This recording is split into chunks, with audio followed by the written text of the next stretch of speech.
the topic comes up a bunch. You know, we hear this from different questions we get from people we train or from online or whatever.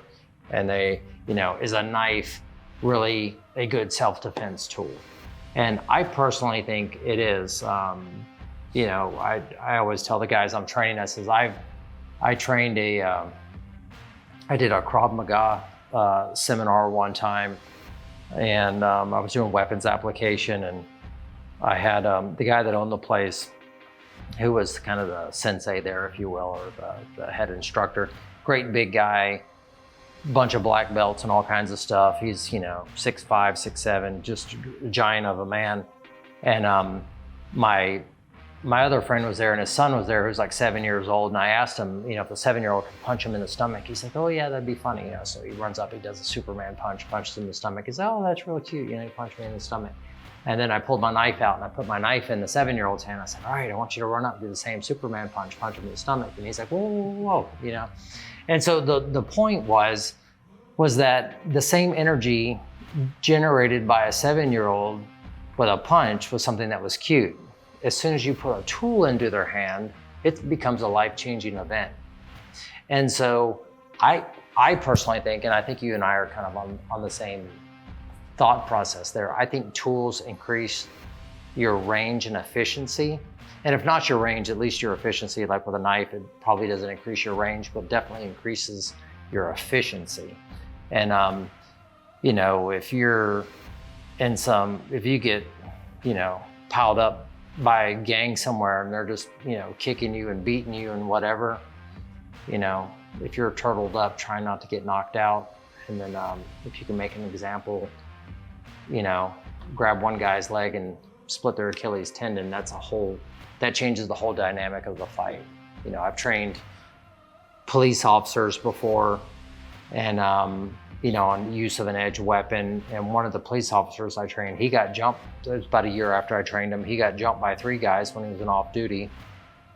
One guy had him around the neck, one guy had an arm, one guy had his leg, and he pulled his knife out and he stabbed the one guy that had him around the neck. And he said, as soon as he pulled the knife out and stabbed the one guy in the arm, he said everybody jumped off of him and the fight was over. Because it changed the whole dynamic of the fight. Now, it could have changed the dynamic worse, because they could have pulled out a knife or a gun or whatever, but it definitely changed the dynamic of the fight and he didn't get choked out. So I don't know, what are your thoughts on a knife as a defensive tool? And well, I mean, any weapon, whether it be a weapon of opportunity, such as this table or a wall, or you know, grabbing this glass or whatever, or improvised weapons, you know, something that you plan prior to that are applied, or something that you keep on yourself, like an edge weapon, under the use or in the hands of someone who's skilled, that's going to be an effective force multiplier. Like, that is just almost common law. You know, like if you have somebody that is efficient at the acts of violence, and you put a weapon in their hands, they are going to be more efficient.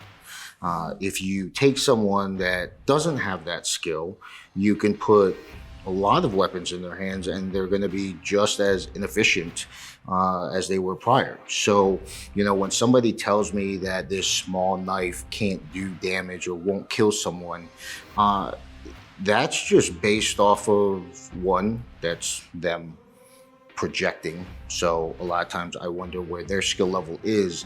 But the other thing about that is you are not thinking about the broad spectrum of people that could be carrying that weapon.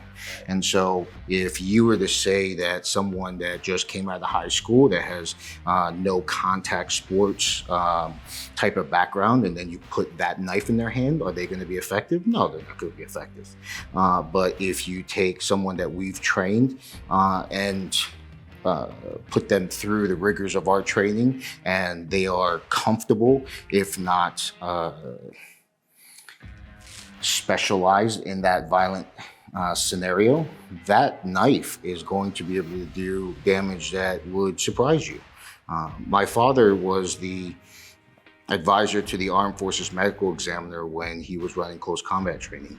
And he would have these slides of cadavers that he would be given, and he would have to look at them, and he would study on how the individual died. And then what would happen is he created classes on this. And one of the slides was off of two businessmen where one had grabbed a metal pen, and the business deal kind of went awry, and that guy just grabbed the pen and then stabbed the other guy in the temple with it and killed him. And that was the cadaver slide. And the thing is that if you can kill a man with a metal pen, then if you bury a knife in the same place, which is a weapon designed to stab, then you're going to create similar effects. And so one, it's just the thought process of, you don't want to destroy someone's confidence in a weapon because you don't feel like they have the skill sets to. So if you grab a knife and you're like, this is small, and you don't have the skill sets, then you need to identify that as we need to work on your skills. We need to work on these areas, give you these skills so that you can use this knife, if that is the knife you want to use. So be honest with it. But for you to just blanket go, this cannot kill someone, I think that's a really ignorant statement. I mean, you can grab a rock and kill a man with it. So, well, it's like at 9/11, we had 19 hijackers take over 6 planes, and they used box cutters and they killed people with them. So it's like, it's all about application and skill and intent. So, I've seen over the years from just my travels around the globe, people are actually pretty fragile, and it's not necessarily the weapon, it's the intent and how you go about it.